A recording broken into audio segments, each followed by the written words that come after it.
The presence of China suddenly mushrooming in the country, from financial assistance to workers, the government says they're all welcome. I'm Ruth Cabal. This is On the Record. Our guests for this episode, Sunny Africa, Executive Director of nonprofit research firm Ibon Foundation, and Mon Tulfo, Special Envoy to China. And joining us via phone is Dominic Tutay, Director of Bureau of Local Employment of the Labor Department. Good evening, gentlemen. Good evening. And thank you for being with us today. First of all, Envoy Tulfo, Mr. Tulfo, there have been several investigations na in the Senate about yung tinatawag nila na influx of Chinese workers. When you say influx, parang pagdagsa eh. Ano po ba talaga ang sitwasyon ngayon? Of the 1 million, a little over a little less than a million Chinese tourists that came to the country this last year, a big portion of that work in the casinos now. Casinos, online gaming, and construction. And as to whether they're there legally or illegally, we can't tell. Bakit po ba all of a sudden, the past 3 years or since the Duterte administration started, talagang dumami yung mga Chinese workers dito? Because with our country has become a good place to invest in and work in. We've opened our doors to China. Kaya dumami sila. In fact, there's an influx. They're coming in droves, investors, I'm saying. They come in droves, and they, as an envoy to China, special envoy to China, I facilitate the application, or I act as a conduit between these would-be investors and the government, our government, by accompanying them to the different government agencies. So you get to personally deal with the Yes. Chinese businessmen, the investors? I personally deal with them. I personally go with them to the different offices. So what are they saying about why they want to work here or to invest here in the Philippines? Because they find the Philippines a very good investment place. They need food for their table, and they want to go into contract farming and contract fishing, fish pond. And also there's a big tourist company in China, travels in, that wants to put up information centers in different places in China to process visa applications and help facilitate process visa applications and inform their countrymen about the country's business climate. See, we have Director Tutay of the Labor Department on the line. Director Tutay, good evening. Yes, good evening po. Yes, ma'am. Yung sinasabi po ni Mr. Tulfo na marami daw dun sa 1.2 million Chinese tourists who are here are actually here for work. Pero dun sa isang Senate hearing, ang sinasabi ng immigration officials, they have like special working permits, 185,000 that were given to Chinese nationals. Ano po bang figures ang nasa inyo? Doon po sa na-issuehan po natin ng alien employment permit. So, ibig sabihin po, ang pagpasok po nila dito ay talagang work po ang intention. Covering the period 2015 to 2018, we have a total of 169,893. That's all foreign nationals po. But about 51% of this figure are Chinese. And then, based on the statistics of the Bureau of Immigration, for 2018 alone, there are about 189,000 Chinese nationals who have been issued special work permit. Pero ang sinasabi kasi... Go ahead. So magkaiba po yung alien employment permit at saka special work permit. Okay, Na so ini-issue naman po ng immigration. so magkaibang groups din yun ng tao. So if you combine that, that's like you're talking about more than 200,000. Ganun po ba yun? Exactly, Oo. ma'am. Exactly po. Apo. So ang sinasabi ay, di ba yung iniimbestigahan po ng Senado, may pagdagsa eh. Nakita niyo po ba na talagang tumaas yung bilang ng mga Chinese workers who are here right now? And ang sinasabi ni Mr. Tulfo, it's mostly yung mga gaming and construction. Yes, that is correct po. Pero ma'am, syempre yung tinatanong ng marami, bakit kailangan kumuha pa ng mga ng mga Chinese when Filipinos can do that kind of work? Actually po, base po sa datos po natin, dumagsa po ang Chinese nationals when it comes to online gaming. So yun po yung nabanggit ni Sir Tulfo. And then, yung pong sinasabi nila na sa construction sector, medyo mababa lang naman po yung bilang ng Chinese nationals in the construction sector. We have about 10,000 foreign nationals who have been issued alien employment permits under the construction sector. And 50% of that, or around 5,000, are Chinese nationals. Pero ma'am, with regards to possible illegal Chinese workers, yung mga hindi po kasama sa bilang. Opo, yun po ang wala po tayong datos kung ilan po yung talagang illegal po na pumasok po dito sa Pilipinas na Chinese nationals or foreign nationals na po. Wag na lang po natin i-concentrate doon sa Chinese nationals. So there's no way na we can monitor that. Ang sinasabi nung one time doon sa Senate hearing, sinasabi ni Senator Villanueva, possible daw kasi talaga may loopholes in monitoring and screening yung visas. Not just for Chinese, but for foreigners who come in. Yes po.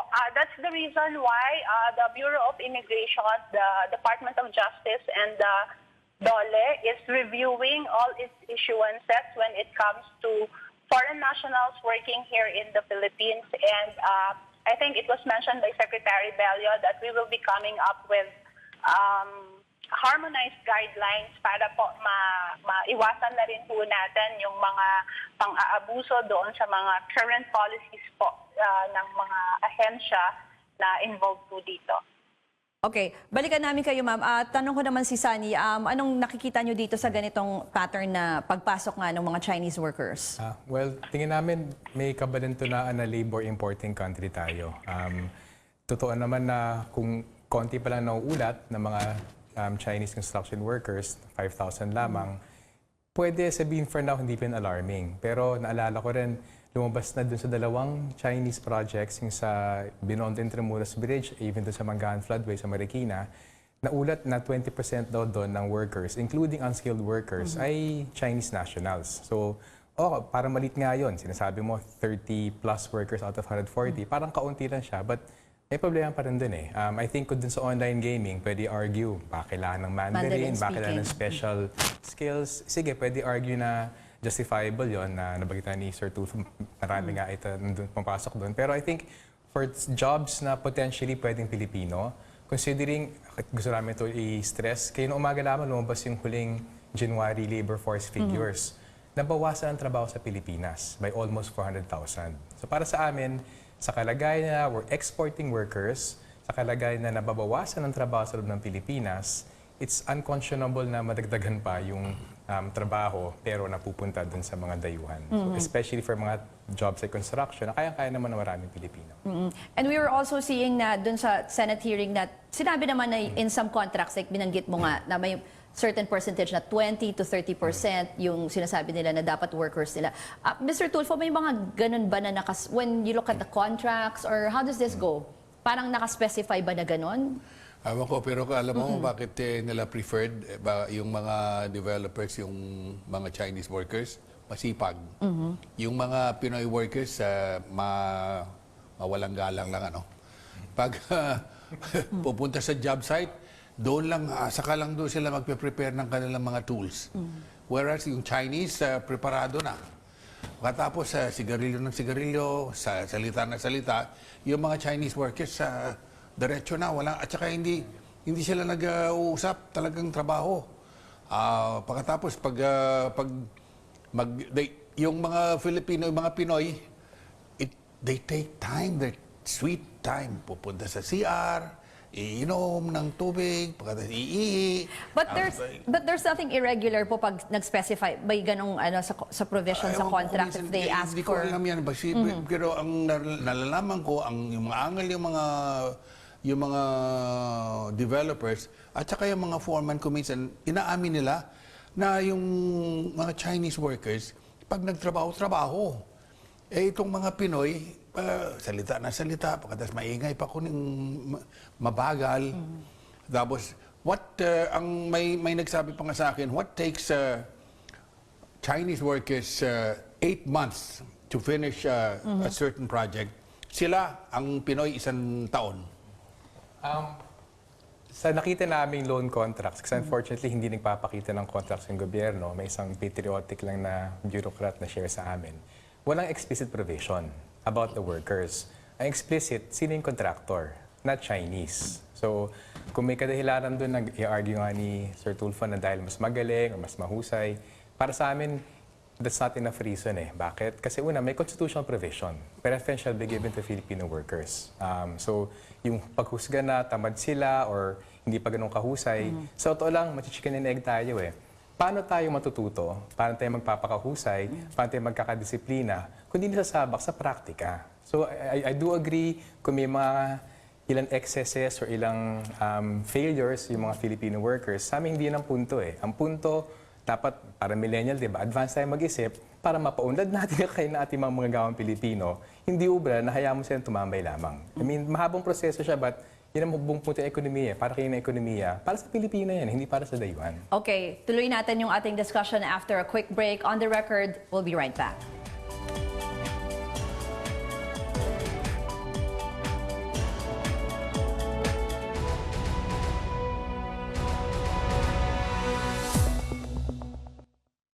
Welcome back to On the Record. Our topic, the presence of China in the country from financial assistance to workers. We have on the line Director Tutay of the Labor Department. Ma'am, we were talking about some of the provisions in the contracts. Linawin ko lang, kasi sinabi rin sa Senate hearing na 20 to 30% daw of workers in some of the projects are talaga namang Chinese.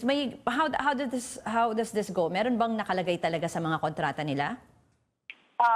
Unfortunately po, the Department of Labor and Employment is not privy nor a party to the contracts with these governments po. Pagdating po doon sa build. Yes, ma'am, go ahead. I'd just like to correct the figures earlier that I mentioned. In 2018, the Bureau of Immigration issued 185,000 special work permits. That's for all foreign nationals who applied. But of that, there's 127,033 that are Chinese who applied for special work permit from the Bureau of Immigration. Okay. Just to correct the figures. Okay, ma'am. But going back, hindi naman po ba pinagbabawalan? Isn't there any rule na dapat most of the workers should be Filipinos pag mga ganitong klase ng kontrata, ma'am? Actually, we have a law here in the Philippines. I really don't recall the number, but the law would say that in any construction projects or any community projects, 80% of the total workforce should be within the community where the project is being undertaken. And of that, 80%, 50% are unskilled and 30% are skilled, and only 20% should be brought by the contractors. Okay, so but is there a way that we can monitor na nasusunod po yung ganito? It's actually DPWH po who is tasked to monitor these things. And what we were tasked now, given all these issues, is that for all agencies within the government who issues permits, visas, and licenses to establishments and to foreign nationals, that they will submit to the Department of Labor and Employment the listings of these foreign nationals and establishments. So we have to reconcile and harmonize the data, because the DOF is saying that we are losing billions of money coming from these foreign nationals who are working here in the country and they're not paying taxes. That's right, ma'am. So, pag ganyan po, how do we go about that? So, tinitingnan na rin to. Kayo na rin nagbanggit about paying the right taxes, the correct taxes. Yes, opo. We are actually reconciling the data that's being generated by, for instance, the economic zones, and then those who are registered in the SEC, those who are registered or given license by PAGCOR, and the visas issued, for instance, by the Bureau of Immigration, the DOJ, and all the other eco zones, because there's a lot of agencies involved when it comes to foreign nationals here in the Philippines. And our task is to just have one list for all these foreign entities and all these foreign nationals. Okay, ma'am.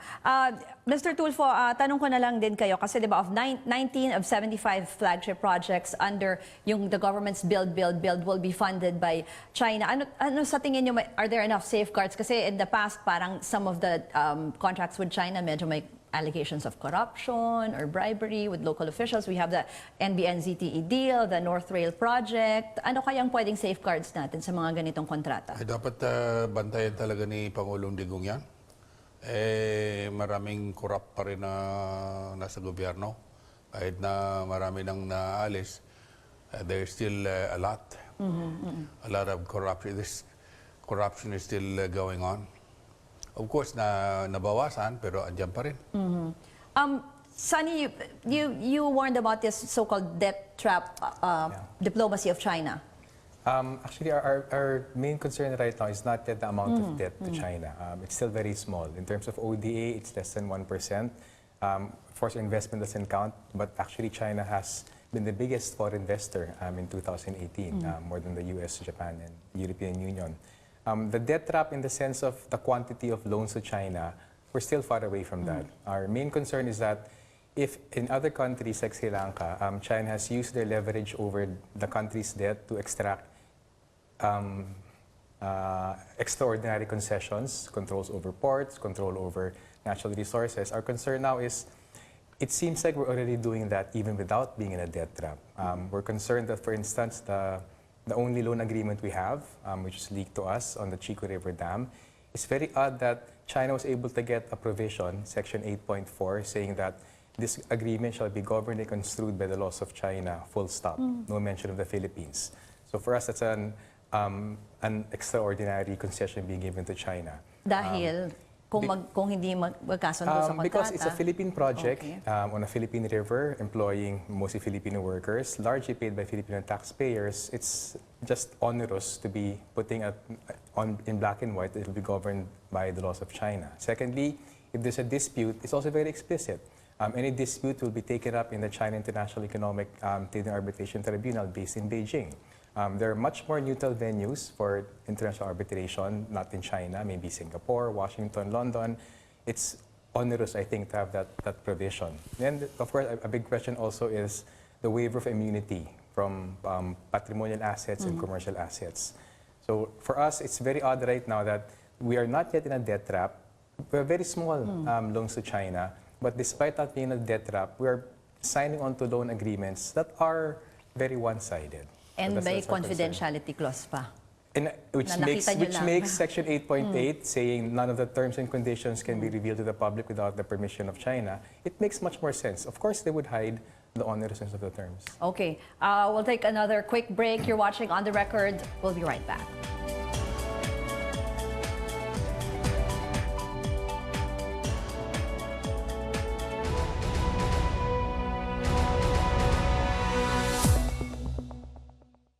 Welcome back to On the Record. So my final question to our guests. Long term, does the Philippines stand to gain or lose with these contracts with China? Ang laki-laking, we have everything to gain. Ang laki-laki ng investments na dumarating. And every day sa yung office ko, maraming tumatawag paano sila makakapunta rito. In fact, my hands are full. Yun na ang trabaho ko bilang yung sa radio. Pinamamahala ko, pinaubaya ko na sa mga anak ko. So gain in terms of, Mr. Tulfo? Sa dami-daming pumupunta. And my hands are full. entertaining them, accompanying them to the different government offices. In terms of ano po ito, investments, jobs, and... Investments, yes. Okay. Sunny? Sa amin, it's important to look underneath the figures. Right now, China's aid to us is only about $130 million out of about $15 billion in aid. So it's still a small amount. If it increases, would that be a good thing? It could be a good thing, but we have to make sure that terms and conditions are favorable to the Philippines. As it is right now, we know the practice with loan agreements is you cut and paste from the regional. The Chico River was one of the first big loan agreements of the Philippine government. It's very onerous.